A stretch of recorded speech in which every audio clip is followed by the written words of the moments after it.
socialise, learning the complex rules of girl world, and taking things literally. I hate to break it to you, but Mean Girls is actually a whole movie dedicated to exploring autism. Spoiler, the autistic in question is of course Cady Heron, and I'm going to talk you through the whole movie to explain why that is. Cady is what we would consider an autistic coded character, one where it is never explicitly stated that she is autistic, but based on the way that she behaves throughout the film, it is very clear that she actually is. If you aren't autistic yourself or are new to the phenomena of autistic coded characters, then you might not understand why they are so important to the autism community. For me as a late diagnosed autistic, and for many others, autistic coded characters can help to make sense of the world as an autistic by viewing the world through the lens of an autistic person in a movie. We get to see things from the perspective of other people in a way that we do not when we are living our own individual lives, like being able to see the reactions that other characters have to that autistic person, where usually we would be so wrapped up in trying to get that social interaction right that we might not necessarily notice the way that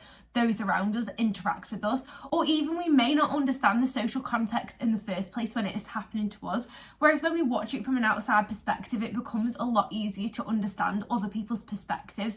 And I know for me, understanding perspectives can be something that I really struggle with as an autistic. These characters can also help us to feel more included and represented within the community, because there are so few confirmed autistic characters, which means that we have to rely on these coded characters instead to make sense of things. If you don't know me, my name's Ellie and I was diagnosed as autistic at the age of 25. My channel is dedicated to talking about all things autism, especially for those like me that are late diagnosed, or those that are starting their own autism journey to understand themselves more. To prepare me for this video, I took notes on every scene of Mean Girls, and while I already thought that Cady was an autistic coded character, even I was surprised by how much evidence there actually was pointing to autism that I never even noticed before. For the structure of this video, I'm going to start by talking about some of the autistic traits that she presents, and then the bulk of the video, which is going to be towards the second half, is going to be talking about autistic masking, which I think is the biggest message that we can get from Mean Girls. So make sure you watch until that part of the video, as that will be the longest and most important aspect that I will talk about. And of course, I couldn't talk about Mean Girls today without wearing pink, although it isn't a Wednesday while I'm filming. So let's jump into why exactly Cady is an autistic character. Mean Girls starts by introducing us to Cady, who's recently moved from Africa back to America with her parents. And I know so many people are going to say that the reason that she acts different is because she was homeschooled in a completely different continent where people act completely differently.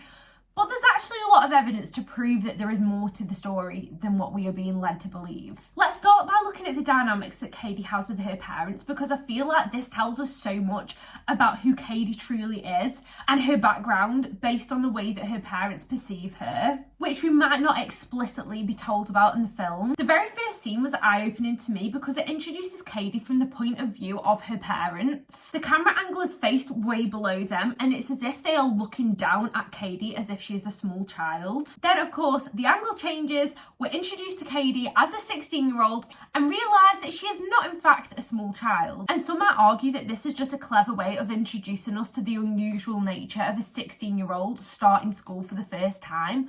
But I think there is actually a lot more to this, because while the angle of the camera actually changes to show us Cady as a teenager, the way that her parents treat her does not change whatsoever. They continuously infantilise her and treat her like a small child.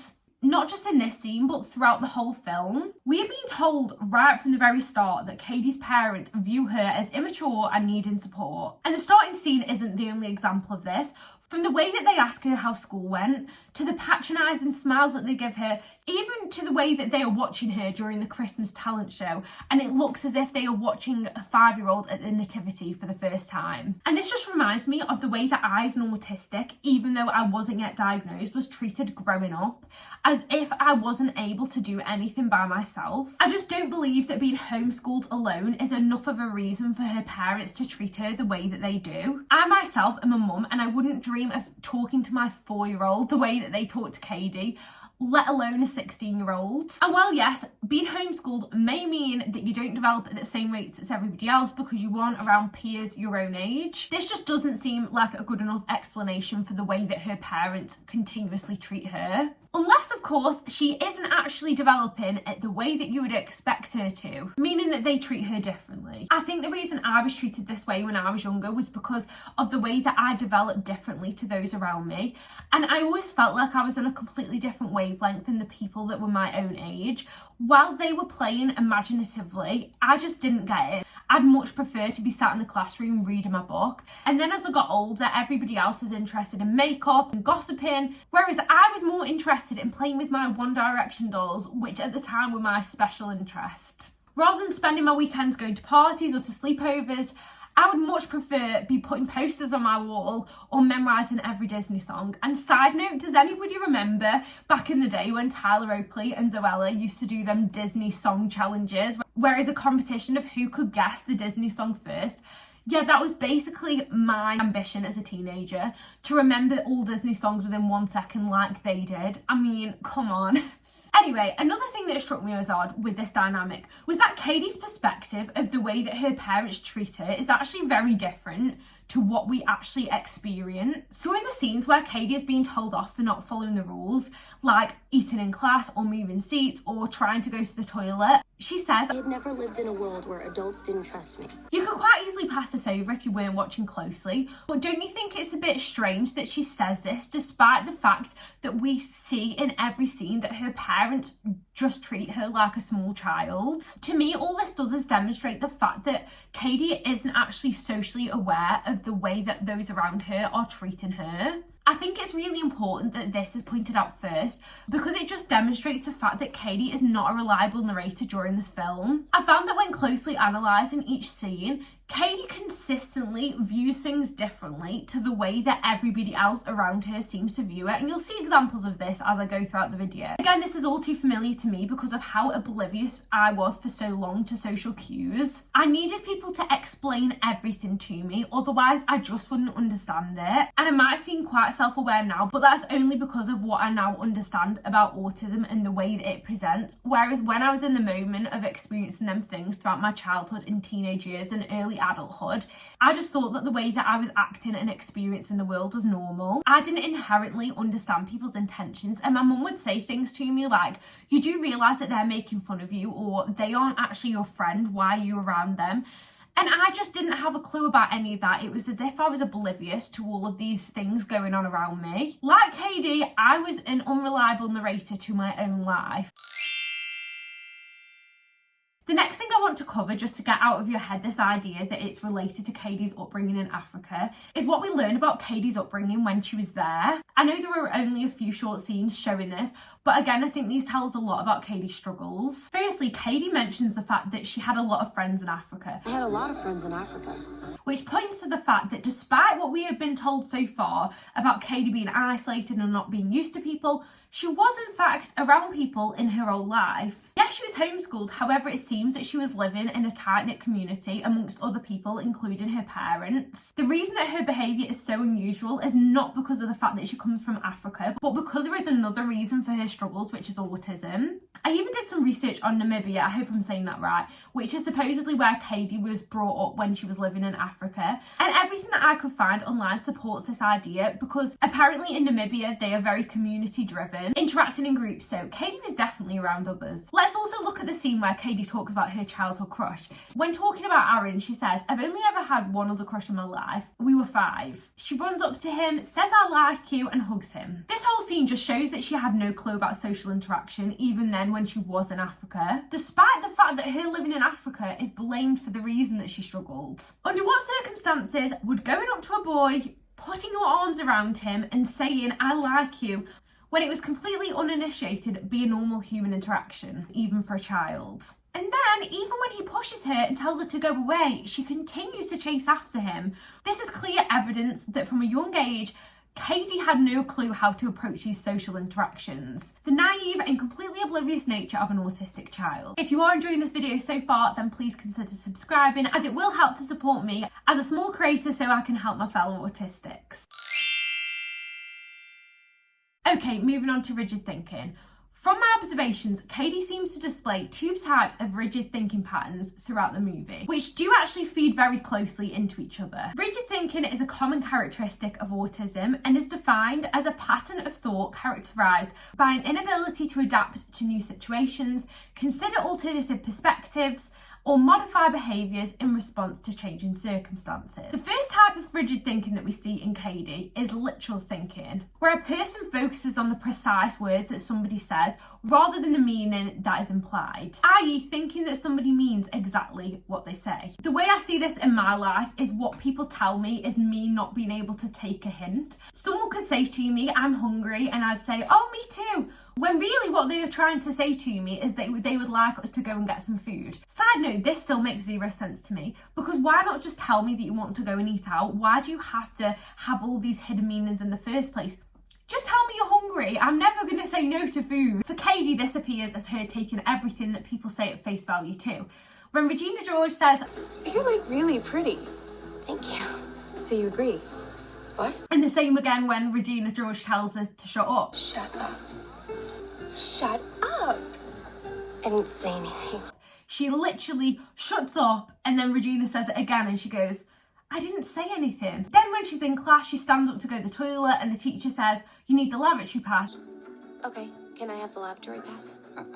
Nice try. And then appears confused when she's told to sit down by the teacher, because the teacher doesn't offer direct communication of what he actually meant. It even leads to her actually being introduced to the plastics when Jason comes up to her and starts trying to hit on her and saying all sorts of weird things, and she has no clue what to do. This face of confusion just reflects exactly how I felt in certain situations when I knew that somebody was trying to infer something from a conversation, but I couldn't work out what it was that they were trying to infer. Of course, Regina then intervenes to help Cady in the situation, which takes us on the journey of the rest of the film. The second type of rigid thinking that Cady shows, which goes hand in hand with this, is Cady's need for rules and routines. She's preoccupied with not getting into trouble, whether that's when she's told to skip class with Janice and Damien, or when she's worried about being served alcohol by Regina's mum. She sums it up perfectly when she talks to Janice and Damien. I like math. Ew, why? Because it's the same in every country. Many autistics, like me, have a need for clear routines and instructions, as these help us to understand the world around us, which is already overwhelming and confusing. Oh, I'm gonna have to have a drink break. I hope you guys like my setup today, by the way. I usually film over there where my Christmas tree is, but we're having to make do with the festivities today, which I'm kind of vibing with, I'm not gonna lie. When the rules aren't clear, Cady really struggles to adapt her behaviour and realise what it is that she should be doing in each situation. She says it herself. I got in trouble for the most random things. From being told off to leaving to go to the toilet, to eating in class and not sitting in her assigned seat. Within the DSM-5 criteria for autism, A3 gives the example of struggling to adjust behaviours to different social contexts, which is what Cady is clearly struggling with here. She is so used to a specific set of rules through her homeschooling that it doesn't even cross her mind that these rules might have changed through this different school environment. I just want to say that if you are just starting your own autism journey and trying to understand autistic traits more, then I have created a really helpful resource, which is an autism diagnostic guide. I've touched on a few of the different diagnostic criteria already in this video, but my guide breaks down the full diagnostic criteria into categories, and there's also space for you to input your own autistic traits into the spreadsheet that I've made. There are around 40 different examples for each section of the autism diagnostic criteria, which will not only help you understand how the autism criteria presents, but also how them characteristics appear for you. If you're interested, then it's linked at the top of the description below, and I really hope it helps. Of course, I'm not neurotypical, so I don't know for definite, but I feel like it is definitely related to autism, the fact that she never considered the fact that my situation or my setting has changed, so my behaviour should change as well. Instead, Cady acts exactly the same, despite the fact that she's in a new environment, on a new continent, around completely different people. And I'm not judging, because this is something that I really relate to as an autistic, where I learn the rules of one situation and think that them exact rules must apply in every other situation. Like at school, I would be getting on with somebody really well in class, we'd be having a laugh, we'd be chatting, and all of a sudden I'd think that we were really good friends. But then the minute that we would leave the class, I would try and talk to them in the exact same same way that I had inside the classroom, and they would look at me really strange because, Ellie, you aren't in our group. Ellie, this isn't the norm of how we behave outside of the classroom.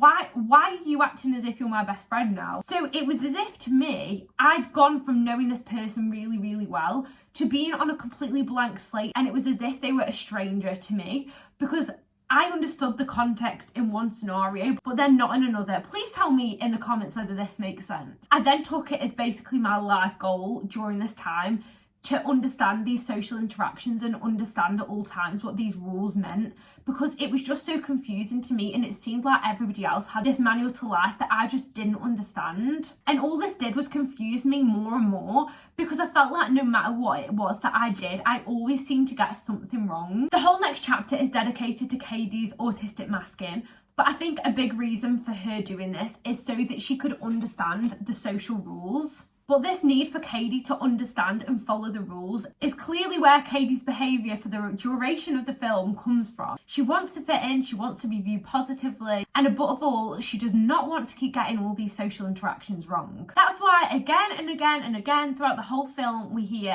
In girl world. because Cady is just trying to make sense of this alien world that she doesn't understand because she's an undiagnosed autistic. And going full circle, this is exactly why maths is her favourite subject. You don't suddenly decide to love maths because you move country. No, you love maths because it offers you the structure and stability that you so desperately look for when you do not understand your external environment. That brings me nicely onto our final chapter, which is autistic masking. And while I think that other chapters we've discussed are important to understanding Cady's thought processes, no topic is as important as this one. Mean Girls is essentially a whole movie exploring autistic masking, and I don't think that there's anything comparable in the media to this, where you see somebody from being completely unmasked to being high masking to then unmasking again at the end. But I'm getting ahead of myself here. If you don't know what autistic masking is, it's any behaviour done by an autistic person in an attempt to hide their autistic traits. And this can be done consciously or subconsciously. From forcing yourself to change your interests to fit in, to wearing makeup and socially acceptable clothes, or even creating a new persona to hide your true self. Does this sound familiar? Yes, it is Cady. Am I wrong? When we're introduced to Cady, she's a quiet, awkward girl. She wears no makeup, she wears plain clothes, and she has her hair up. She makes friends with Janice and Damien, quite happy to fit into their little bubble so they can take the lead and help her understand this social environment. Then, of course, she becomes introduced to the plastics who ask her to sit with them. Suddenly, the simple, easy to understand social rules that she had with Janice and Damien disappear because they don't seem to really care what other people think of them. In comparison, Regina, Gretchen and Karen show Cady how complex girl world really is. Without even looking at the wider school setting, they have a complex set of rules that they have to follow just to sit at their table. From needing to wear pink on Wednesdays and only being allowed to have your hair up once a week. She's also told by Gretchen and Karen during one of these first interactions that she isn't actually allowed to like Aaron Samuels despite her having a huge crush on him. Showing her that her voice and her opinion and her likes and dislikes don't actually matter. This is just the start of the masking journey for Cady, and it's the first time that we see her be told that she isn't enough just as she is. She's told she can't like the boy that she likes, her appearance is picked apart, and essentially told that it's a bad thing for thinking that she's pretty. For many autistics, this is where autistic masking starts. When you are told that you are not good enough just the way that you are. You do something socially inappropriate and are told off for it, maybe by your parents or teachers, or you display interests which other people think are strange, and then you are picked on for them. And as a result, you begin changing your behaviour to avoid the negative effects of just being yourself. Cady lets them take her under their wing, and Regina even says, Damn, you are so lucky you have us to guide you. and this is a common experience for autistics who don't understand social norms, and why I believe that so many of us are prone to things like bullying. We gravitate towards those people around us that are more dominant and seem to understand the social rules in ways that we do not, so that we stop getting these social situations wrong and can actually fit in to what everybody wants of us. To start with, Cady doesn't fully invest in these rules. We see her borrowing a pink t-shirt off Damien, enough to make her follow the rules, but not quite enough to make her one of the plastics. We see when she goes shopping that she doesn't feel fully comfortable doing this and feels strange following these new social norms. And again, as an autistic, this is exactly how I felt.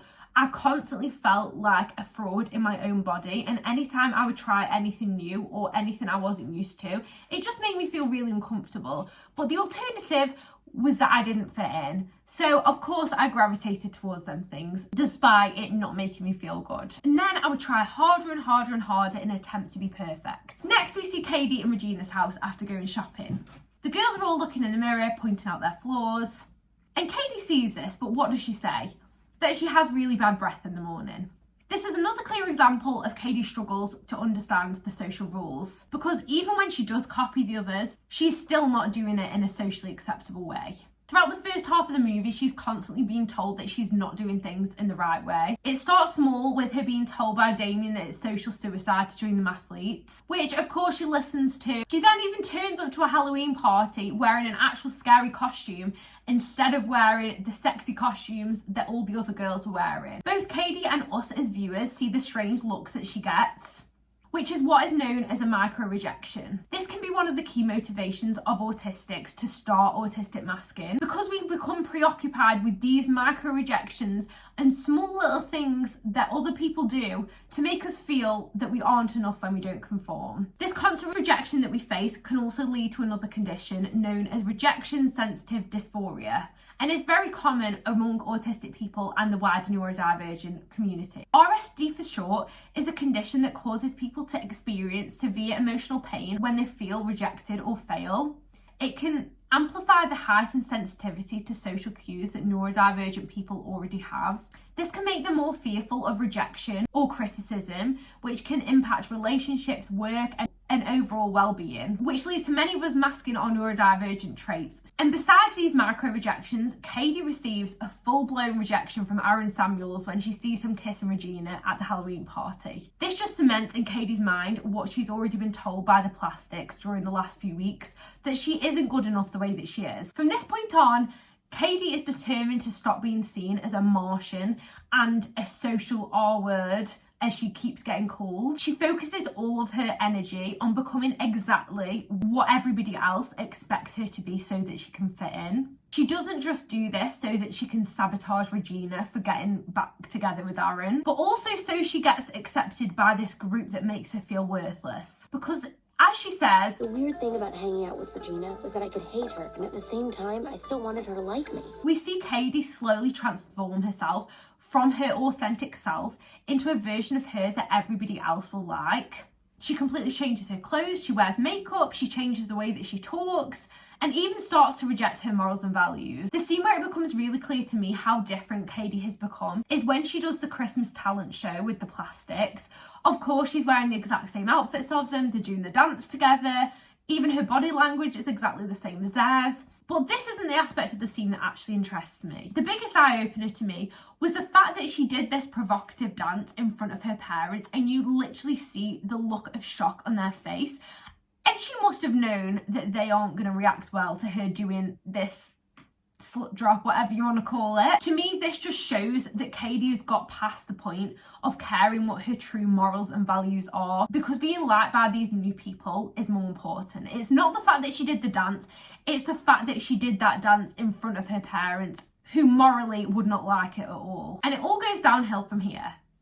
Oh, I need some more water. Not only does she start to change, but she takes it to a whole new level, which arguably in and of itself is also a good sign of her being autistic.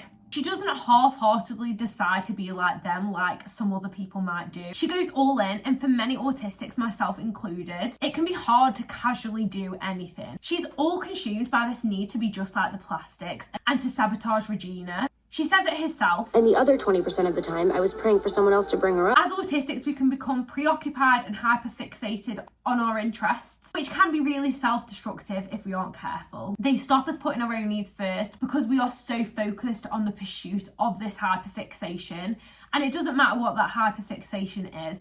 It could be anything from a puzzle, if that's one of your special interests, to even a group of people. And clearly this has negative outcomes for Cady. Once she accepts that she needs to change to be liked, she goes 0 to 100 real quick and lets all of her morals out the window. She kisses Aaron even though he's going out with Regina. She basically poisons Regina and means that she puts on weight. And she writes cruel, mean things about everybody, including her teachers and her friends. Now, I'm not saying all autistic people do this, but it's just a good representation of how wrong autistic masking can go when you put being liked ahead of what is true to yourself. And we see that despite this new facade that Cady's putting on, underneath all of this, we see the inner workings of her mind, which shows that she is completely different than everybody else, despite her looking the same from the outside. She displays herself in one way where she's one of the cool and confident girls, but we can still see how different her mind is to everybody else's. I feel like I've talked about myself a lot in this video, but I'll just say that when I was also growing up, I was so much like Cady. And when I first watched Mean Girls, I watched it on repeat again and again. I didn't understand why I related so much to it. Turns out it's because we are both autistic. I became obsessed with looking the same way as everybody else. I became obsessed with makeup. I would collect loads of makeup. I'd spend hours watching YouTube videos. And I went from not wearing anything to all of a sudden I was basically bleach blonde, full face of makeup, couldn't leave the house without any makeup. And yes, I looked like everybody else from the outside, but inside it didn't change the fact that I was a completely different person to them.